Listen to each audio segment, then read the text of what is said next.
Bonjour, comment allez-vous tous aujourd'hui? Bien, formidable. Rien ne vaut d'être en bonne santé, n'est-ce pas? La première chose évidente, c'est que l'açaï a suscité un intérêt considérable parmi les médias, si l'on en juge par la couverture médiatique qui lui a été consacrée. En 2003, un article du Wall Street Journal a parlé d'un nouveau fruit à la mode dénommé açaï. À cette époque, personne ne savait l'épeler ni de quoi il s'agissait. Mais nous avons appris depuis qu'il est un puissant anti-radical libre. Un article du London Times paru le 20 septembre 2003 a affirmé que le fruit du palmier Amazonie, l'açaï, possède une valeur nutritionnelle à faire pâlir les autres fruits. On a commencé à réaliser dès 2003, grâce aux analyses nutritionnelles entreprises par plusieurs scientifiques, que ce fruit est extraordinairement riche en vitamines, minéraux, acides aminés et acides gras essentiels. Le New York Times l'a confirmé le 4 août 2004 en déclarant que l'açaï est riche en antioxydants et acides aminés et considéré comme l'un des fruits les plus nourrissants du bassin amazonien. Le Washington Post a publié peu après, le 11 août 2004, un article dans lequel on pouvait lire « L'açaï est parfait pour ceux que le jus d'herbe de blé révulse ou que les barres de régime ennuient. » Time Magazine leur a emboîté le pas le 14 février 2005 en publiant un article expliquant que l'açaï contient 2 fois plus d'antioxydants que les myrtilles et a un goût de mûre croisé avec du chocolat. Il y a ensuite eu People Magazine, et une fois que People Magazine parle de vous, vous savez que vous avez réussi. People Magazine a donc écrit que le dernier aliment synonyme de beauté et de longévité s'appelle l'açaï, un concentré d'énergie pure dont raffole le tout Hollywood, et a cité les noms de nombreuses stars cherchant à se procurer ce fruit miracle. À cette époque, Monavi a commencé à développer et la rumeur s'est répandue. Il fallait essayer Monavi, qui contient le fameux açaï auquel les scientifiques ont consacré plus de 10 ans de recherche. Et l'intérêt que les médias ont commencé à générer autour de l'açaï a ainsi contribué au lancement de la société. Les gens ont commencé à demander où ils pouvaient trouver de l'açaï de qualité. Au printemps 2008, un nouveau magazine passionnant baptisé Style et Design, lancé par Time Magazine, s'est intéressé à l'açaï dans son numéro du printemps. Il a pris le temps d'effectuer des recherches, trouvé les articles que nous avions publiés et découvert la nette supériorité de l'açaï.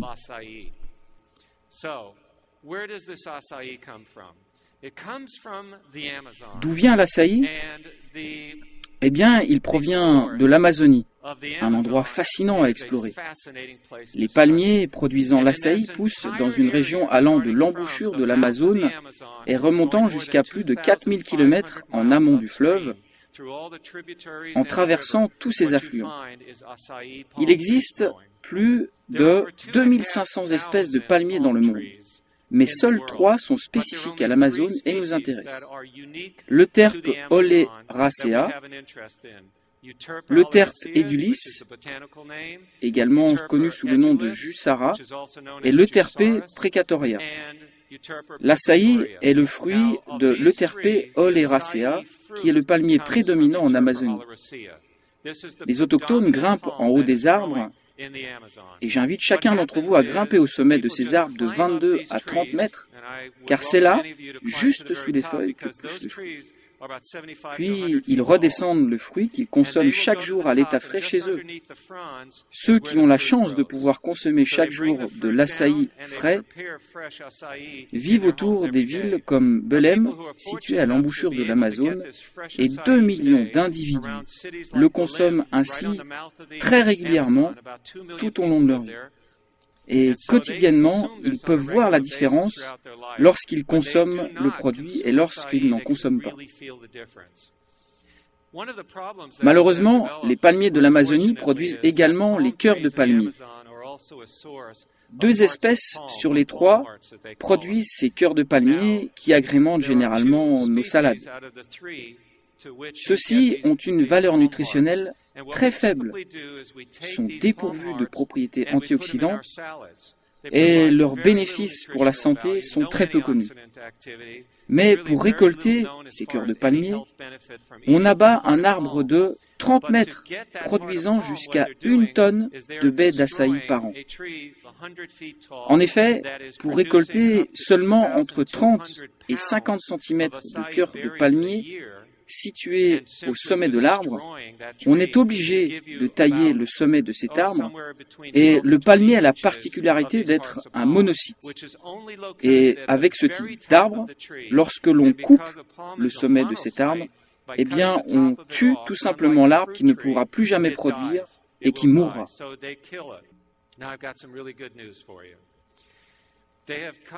Mais heureusement, j'ai une très bonne nouvelle pour vous. Les Brésiliens ont compris que le fruit d'açaï a une valeur économique supérieure à celle des cœurs de palmier, et après avoir effectué des recherches, ils plantent désormais dans tout le Brésil, ainsi qu'en Équateur d'ailleurs, et dans les pays d'Amérique centrale, une nouvelle espèce de palmier très petite qui permet de produire ces cœurs de palmier. Cette plante leur permet de récolter les cœurs de palmier en l'espace de seulement quelques années et peut être cultivée en grande quantité sans détruire la forêt tropicale.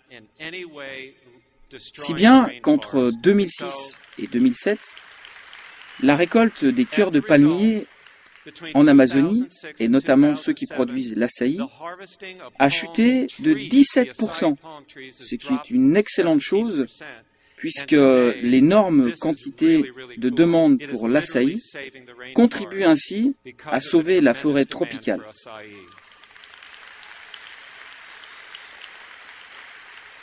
En 2007, une étude du gouvernement brésilien a conclu qu'on peut faire pousser jusqu'à 7500 palmiers açaï par acre, ce qui correspond à 0,4 hectares, dans une grande partie des basses terres marécageuses. Je pense que cette salle est un peu plus grande qu'un acre. Alors, imaginez 7500 palmiers poussant dans cette salle et produisant de l'açaï. L'étude a recensé plus de 400 000 hectares de palmiers. Et je pense que nous n'avons donc aucune raison de craindre une pénurie, car si on se livre à un rapide calcul, cela fait 164 millions de palmiers açaï poussant rien que dans cette région. C'est un chiffre absolument phénoménal. Pendant 8 à 9 mois, on peut récolter les baies fraîches qui sont ensuite lyophilisées, congelées et ajoutées aux produits Monavi. Pourquoi le fruit est-il lyophilisé? Parce que les scientifiques savent que pour préserver les nutriments d'un aliment, vous devez soit le soumettre à une congélation éclair, soit le lyophiliser. Toute autre méthode entraîne une déperdition des véritables qualités nutritives du fruit, légumes ou aliments étudiés. La lyophilisation a été décrite comme la méthode de séchage offrant la meilleure qualité possible. Mais cette méthode est 10 fois plus onéreuse. Et c'est la raison pour laquelle la plupart des gens utilisent le séchage par pulvérisation. Tandis que le séchage par pulvérisation utilise la chaleur et l'oxygène, la lyophilisation utilise le séchage à vide qui élimine l'oxygène. En quoi est-ce si important? Parce que la plante contient des polyphénols oxydases qui, une fois libérés, détruisent en quelques minutes les antioxydants, ce qu'il faut à tout prix éviter. La meilleure méthode pour broyer le fruit tout en préservant ses antioxydants consiste donc à le lyophiliser. Pourquoi est-ce si important? Nos ancêtres consommaient environ 800 plantes différentes. Et d'après mon expérience d'enseignant, je sais que si je demande à mes étudiants d'énumérer plus de 50 différentes plantes consommées par eux, ils auront beaucoup de mal à le faire.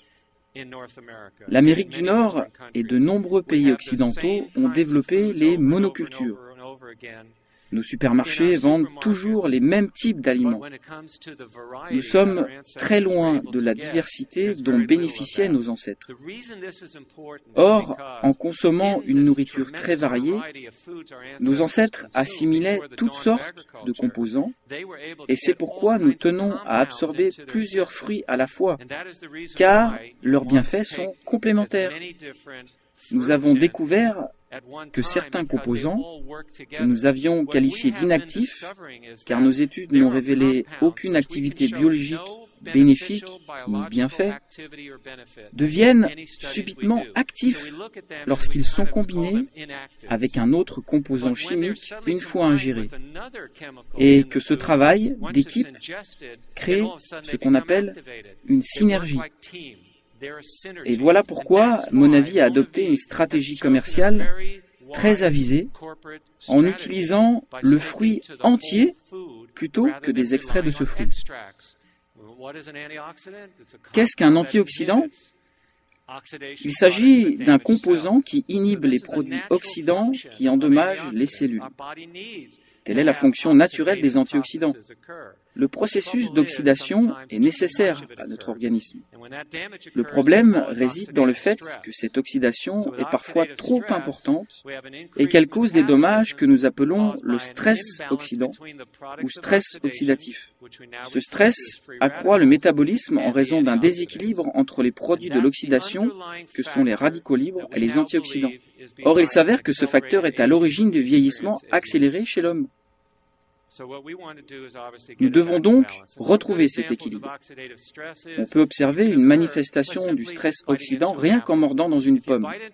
Lorsqu'on mord dans une pomme, on remarque que le fruit brunit. Ce brunissement correspond à l'effort fourni par la pomme pour réparer les dommages causés par la morsure. C'est dans cette couche brune qu'ont été libérées les enzymes oxydases pour protéger le reste de la pomme. Qu'essaye-t-elle de protéger ? Eh bien, tout simplement le pépin de la pomme, car c'est ainsi qu'il se régénère. On parle beaucoup des radicaux libres à cause des nombreuses recherches dont ils ont fait l'objet et des milliers d'articles qu'elles ont engendrés. 250 000 articles ont été publiés à ce jour sur les antioxydants dans les publications scientifiques et médicales. L'açaï est-il riche en antioxydants ? Comme vous le savez, nous l'avons beaucoup étudié. Nous avons tout d'abord procédé à un test sur la capacité d'absorption des radicaux oxygènes, ORAC. Selon la FDA américaine, cette technique représente l'une des plus importantes découvertes en plus de 130 ans. Elle nous permet de déterminer dans quelle mesure n'importe quel fruit, aliment solide ou liquide, neutralise le radical libre appelé radical peroxyle, qui est le principal radical libre présent dans le corps humain. Nous pouvons ainsi l'utiliser en premier lieu pour mesurer les propriétés antioxydantes d'un aliment. Lorsque nous avons commencé notre étude, la teneur en antioxydants d'environ 278 aliments avait été déjà déterminée par la FDA américaine. Cette dernière a publié tous les résultats de ses analyses dans le journal de chimie alimentaire agricole et conclut que la canneberge et la myrtille sont les antioxydants les plus puissants. Ceci explique que les gens aient commencé à consommer davantage de canneberge, de myrtille et d'autres fruits antioxydants comme les prunes, les mûres et les framboises. Informés par les médias des bienfaits de ces fruits, les gens se sont soudainement mis à en acheter davantage. Lorsque nous avons progressé dans notre étude, nous avons été très surpris par le résultat de l'analyse de l'açaï effectuée en laboratoire. J'ai reçu un appel de Boston, dans le Massachusetts, et on m'a dit « Alex, nous venons de vous envoyer un email et nous aimerions que vous jetiez un coup d'œil à la pièce jointe. » Et je me rappelle que la courbe était tellement longue qu'on aurait pu faire le tour de cette salle. Alors, j'ai bien sûr appelé le directeur du laboratoire en lui disant que je pensais qu'il avait commis une grossière erreur, car aucun fruit ne pouvait être un antioxydant aussi puissant. Il est impossible d'obtenir un résultat 10 fois supérieur à celui de n'importe quel autre aliment, et le laboratoire avait forcément fait une erreur. Ce dernier m'a répondu qu'il avait refait cette étude 6 fois de suite. ce qui explique qu'il lui a fallu 3 semaines pour me transmettre le résultat au lieu d'une seule. Je lui ai répliqué qu'il fallait recommencer. Il aurait été plus facile de publier ce résultat car la découverte de l'aliment le plus riche en antioxydants du monde était vraiment excitante.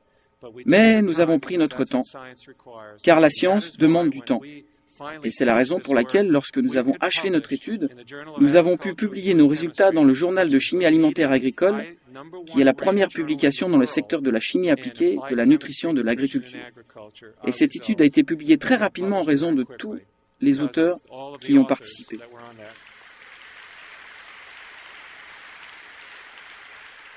Si j'avais su que nous avions décroché le gros lot, car chaque personne impliquée dans la recherche me demandait si j'étais certain que son nom figurait au bas de l'article. C'était le signe que nous tenions quelque chose de très prometteur et d'historique. Et je suis amusé par l'apparition continuelle d'articles dans le monde entier qui citent tous nos articles, ainsi que les multiples recherches que cela suscite. Nous n'avons cependant pas voulu nous limiter aux tests sur la capacité d'absorption des radicaux oxygènes, et nous avons donc eu recours à la méthode TEAC, T-E-A-C, et là encore, le résultat s'est avéré bien supérieur à celui des myrtilles, pommes-grenades, rambutan, mangoustan, fruits du dragon ou pitayas, ou encore fruits de la passion. Et j'ai remarqué que lorsque les gens s'aperçoivent que l'açaï possède la valeur ORAC de loin la plus élevée, ils procèdent à d'autres tests pour essayer de corroborer leur découverte sur ce super aliment. Nous avons donc décidé de faire de même, et comme nous avions le choix des méthodes, nous avons entrepris de réaliser d'autres tests afin de voir de quoi ils retournaient. Si bien que nous avons appliqué la méthode FRAP, et là encore, l'açaï s'est avéré le champion des antioxydants. Nous avons effectué un 4e test, appelé DPPH, avec le même résultat. Et quel que soit le test, l'action antioxydante de l'açaï est nettement supérieure à celle des autres fruits. Nous avons envoyé un échantillon à la faculté de médecine de l'Université de Californie qui a effectué un test TAC, TAC, et qui n'avait jamais rencontré un aliment qui soit à la fois un antioxydant rapide et lent. Nous avons ensuite procédé à d'autres tests de neutralisation des radicaux libres, en nous penchant tout d'abord sur la capacité de neutralisation du radical libre produisant le radical peroxyde, le superoxyde, ce qu'il faut absolument limiter. Et nous avons de nouveau obtenu le même résultat. Je ne pouvais pas y croire, et nous avons donc dû recommencer, car à cette époque, la valeur de neutralisation du radical libre superoxyde la plus élevée jamais observée dans un aliment était celle de l'herbe de blé.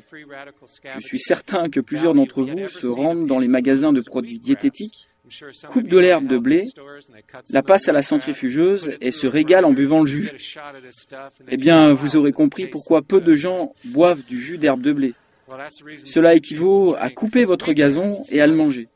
Ce n'est vraiment pas bon.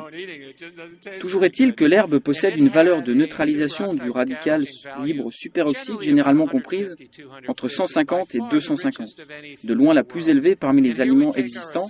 Et voilà que nous avons envoyé notre açaï au laboratoire et que les mêmes tests ont révélé une valeur de 1614.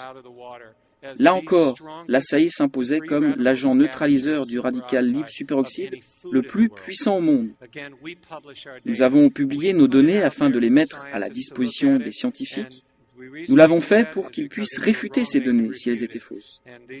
Or, la publication de ces études remonte à plus de 2 ans. Ils ont donc eu tout le loisir de réfuter nos résultats, mais personne n'est en mesure de le faire.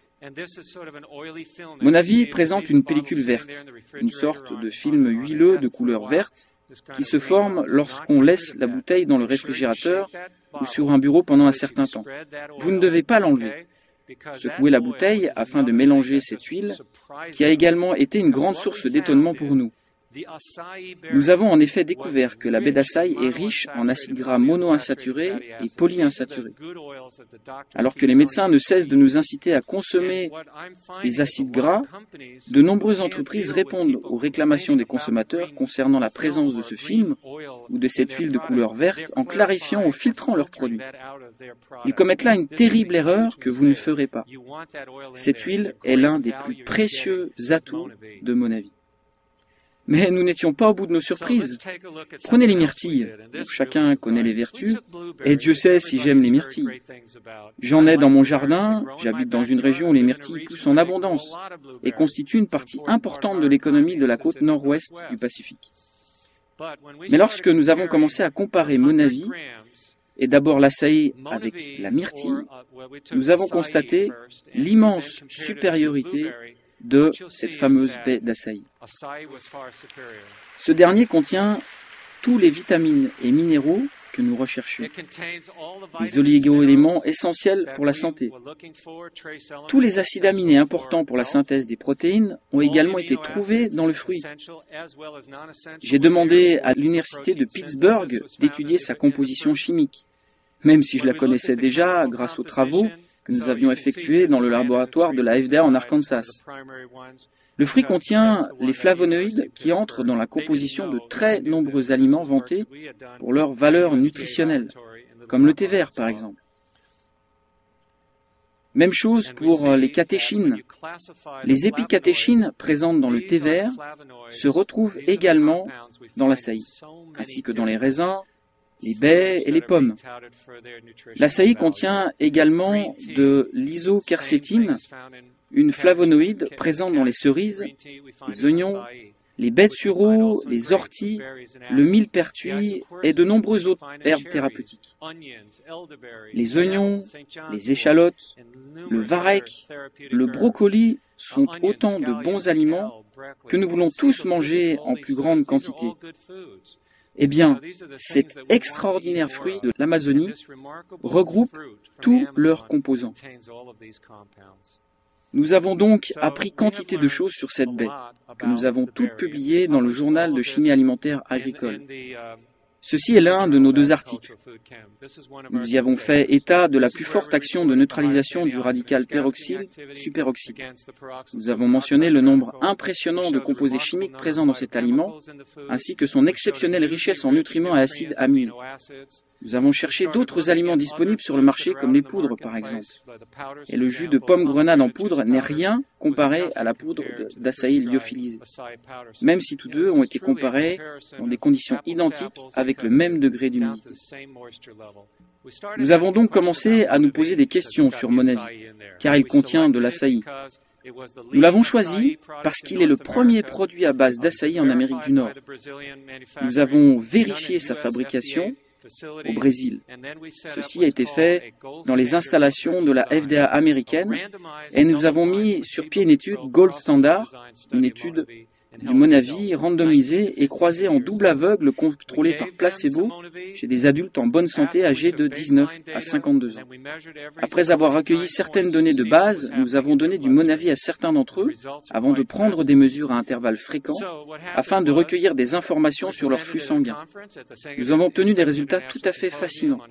Nous avons présenté à l'occasion d'une conférence organisée dans le cadre du second symposium international sur les effets des fruits et légumes sur la santé qui rassemblait tous les chercheurs du monde entier.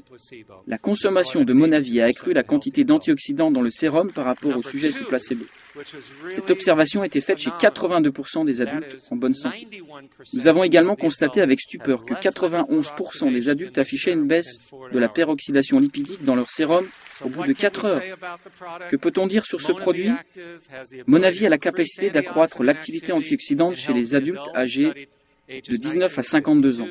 Mais il faut rester prudent en précisant toujours que cela ne signifie pas que c'est toujours vrai pour tout le monde. Nous ne pouvons pas l'affirmer en l'absence d'autres études. Restez donc prudent à ce sujet. Voici très rapidement quelques recommandations pour garder la forme. Faites régulièrement de l'exercice, abstenez-vous de fumer et évitez le tabagisme passif. Dormez suffisamment. Mangez sainement et consommez des aliments intéressants sur le plan nutritionnel comme des fruits, les légumes et les fruits secs. Évitez les huiles hydrogénées et les acides gras trans. Lavez-vous les mains afin de ne pas vous exposer aux bactéries. Buvez Monavi, gardez la forme, amusez-vous, profitez de la vie et merci d'aider les individus à être en meilleure santé.